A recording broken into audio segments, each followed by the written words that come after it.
Hello friends, welcome to my channel SHS fun India.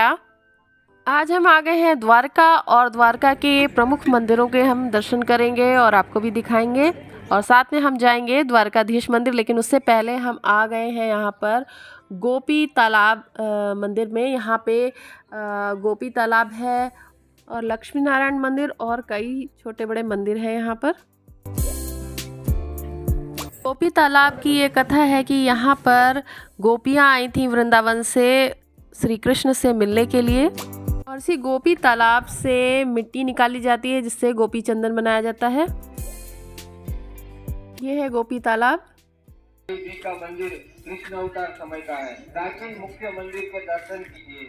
आइए प्राचीन मुख्य मंदिर के दर्शन कीजिए। कहते हैं कि गोपेश्वर महादेव जी का मंदिर कृष्ण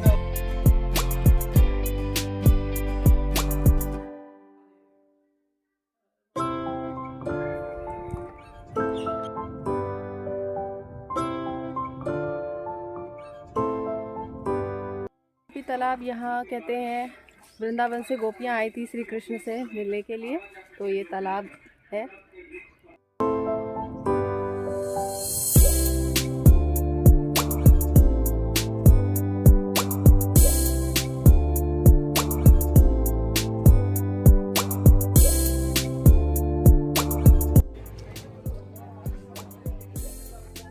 अब हम जा रहे हैं द्वारकाधीश जी के दर्शन के लिए। उससे पहले ये गोमती नदी है, यहाँ पे गोमती नदी में पहले स्नान करते हैं, फिर मंदिर में दर्शन के लिए जाते हैं।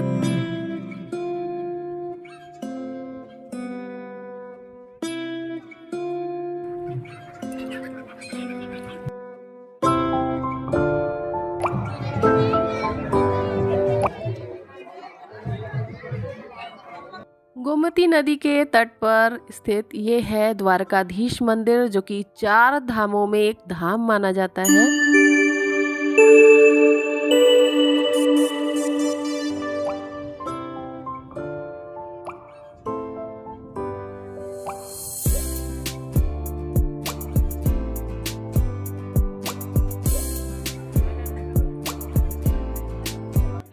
ऐसी मान्यता है कि इस मंदिर का निर्माण श्री कृष्ण के परपोते वज्रनाथ ने किया था और जिस जगह यह मंदिर बना है वही श्री कृष्ण भगवान का निवास स्थान था।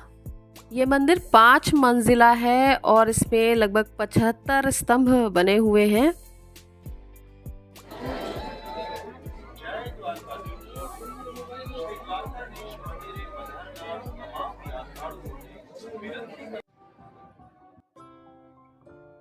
इस मंदिर पर लहराता झंडा दिन में 5 बार बदला जाता है और झंडे पर सूर्य और चंद्र बने होते हैं। चंद्र और सूर्य ये दर्शाते हैं कि जब तक चंद्र और सूर्य का अस्तित्व रहेगा तब तक भगवान श्री कृष्ण का वास रहेगा। इस मंदिर में प्रवेश के लिए 2 द्वार हैं। पहला है स्वर्ग द्वार और दूसरा है मोक्ष द्वार। स्वर्ग द्वार दक्षिण दिशा की तरफ है और मोक्ष द्वार उत्तर दिशा की तरफ बनाया गया है। अगर इस मंदिर में स्थापित मूर्ति को देखें तो उनकी आंखें अधूरी दिखाई देती हैं। इसके पीछे भी एक कथा प्रचलित है।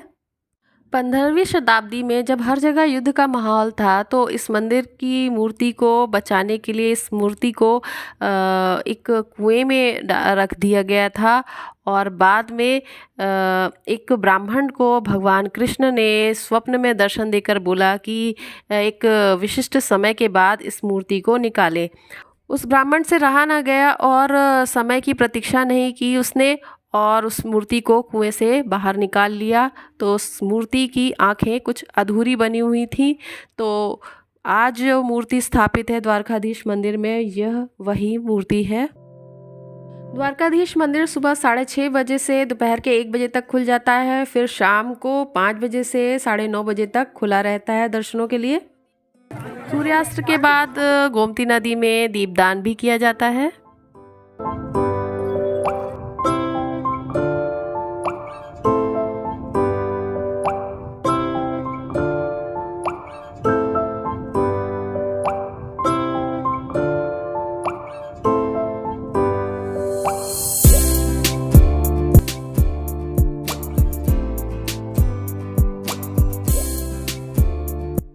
गोमती घाट के पास स्वामी नारायण मंदिर भी बना हुआ है। ये भी बहुत ही सुंदर बना है मंदिर।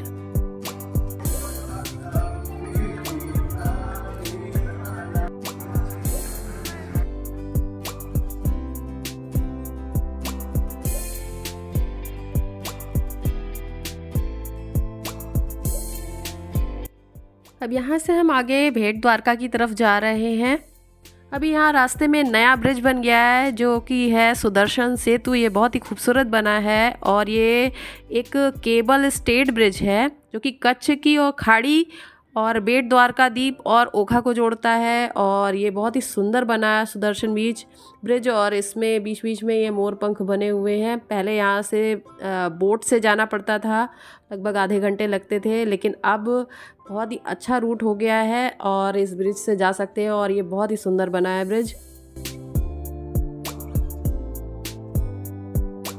और ये देखिए समुद्र का रास्ता है जिसे शिप से लोग जाते हैं। और ये है कुछ फिशिंग बोट्स।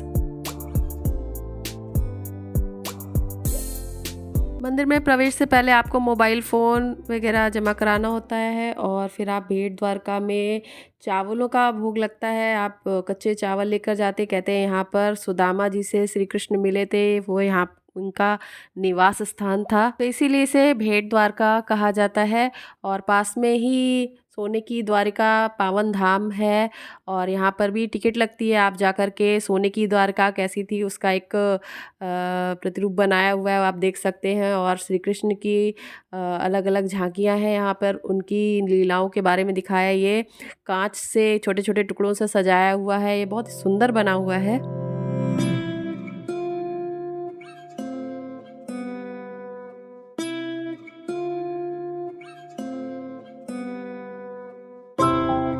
द्वारका से लगभग 2 किलोमीटर दूर पे ही बहुत ही प्रचलित रुक्मिणी देवी मंदिर है। भगवान कृष्ण और रुक्मिणी देवी जी के मंदिर अलग अलग होने के पीछे भी एक कथा प्रचलित है। एक बार भगवान श्री कृष्ण और देवी रुक्मिणी ऋषि दुर्वासा से मिलने के लिए गए और देवी रुक्मिणी ने उन्हें अपने महल आने का आमंत्रण दिया। ऋषि दुर्वासा ने उनका आमंत्रण स्वीकार किया और एक शर्त पर स्वीकार किया कि वह जिस रथ पर आएंगे उस रथ को देवी रुक्मिणी और श्री कृष्ण ही खींचेंगे। भगवान श्री कृष्ण और देवी रुक्मिणी ने उनकी यह शर्त स्वीकार कर ली और ऋषि दुर्वासा दोनों के साथ रथ पर महल के लिए निकल पड़े। कुछ दूरी पे आने के बाद रुक्मिणी जी रथ को खींचते हुए थक गईं और उन्हें बहुत ज़ोरों की प्यास लगी। जब भगवान श्री कृष्ण को पता चला तो उन्होंने अपने पैर के अंगूठे से ज़मीन पर छेद किया और उससे माँ गंगा का जल निकला। जल पीकर देवी रुक्मिणी ने अपनी प्यास बुझाई, लेकिन ऋषि दुर्वासा को यह बिल्कुल अच्छा नहीं लगा कि खुद पानी पीने से पहले उन्होंने ऋषि दुर्वासा से नहीं पूछा। अपने क्रोधी स्वभाव होने के कारण ऋषि दुर्वासा ने देवी रुक्मिणी को श्राप दिया कि वह श्री कृष्ण से 12 वर्ष के लिए अलग रहेंगी। तो इसीलिए देवी रुक्मिणी और श्री कृष्ण का मंदिर अलग अलग बना है। यहाँ पे रुक्मिणी जी का मंदिर है।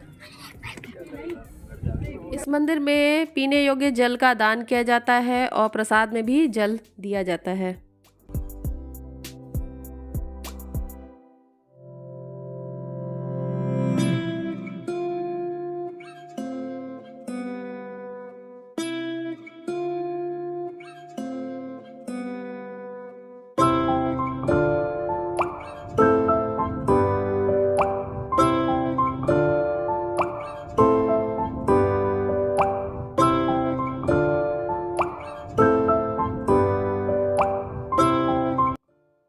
पास में ही एक बहुत ही खूबसूरत शिव मंदिर है और ये अरेबियन सी के किनारे बना हुआ है और ये बहुत ही प्राचीन मंदिर है और पास में अरेबियन सी लगता है, तो शाम के टाइम ये जगह बहुत ही सुंदर लगती है और समुद्र बहुत अच्छा लगता है। यहाँ पे फ़ोटो क्लिक कराने भी लोग आते हैं और मंदिर की भी बहुत मान्यता है।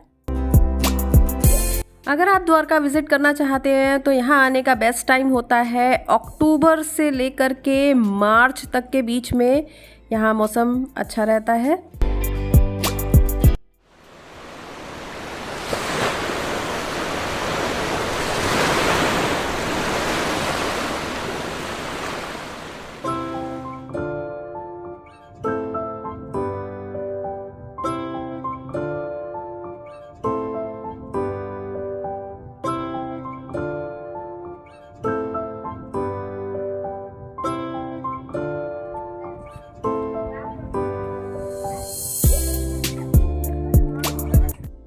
छोटा सा मंदिर बना हुआ है और मंदिर के अंदर ये देखिए शिवलिंग स्थापित है।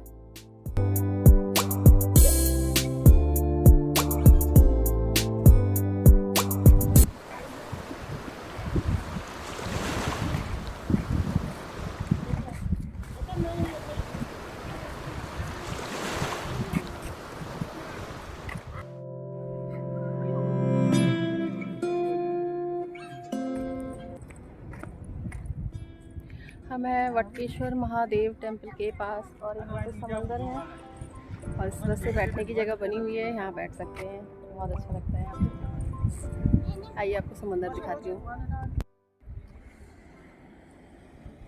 वो देखिए तेज़ लहरें आ रही हैं वहाँ पे।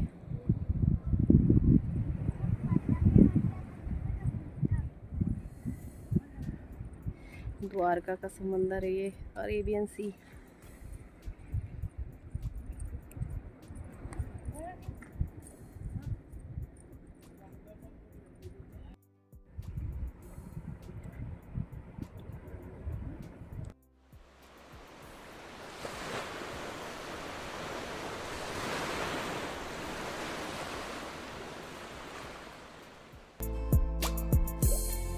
अब इससे आगे हम फिर वापस द्वारका आ गए और यहाँ पे देखिए गोमती नदी और समंदर ये दोनों मिलते हैं यहाँ पर। और यहाँ गोमती नदी में स्नान भी होता है, मैंने अभी आपको थोड़ी देर पहले बताया था।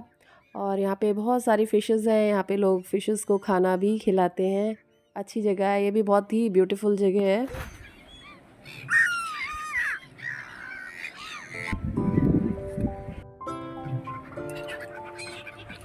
खारा पानी है ना, मिक्स है। उम्मीद है आपको वीडियो पसंद आया होगा, तो ऐसे ही और वीडियोस के लिए चैनल को सब्सक्राइब करें। Thanks for your time.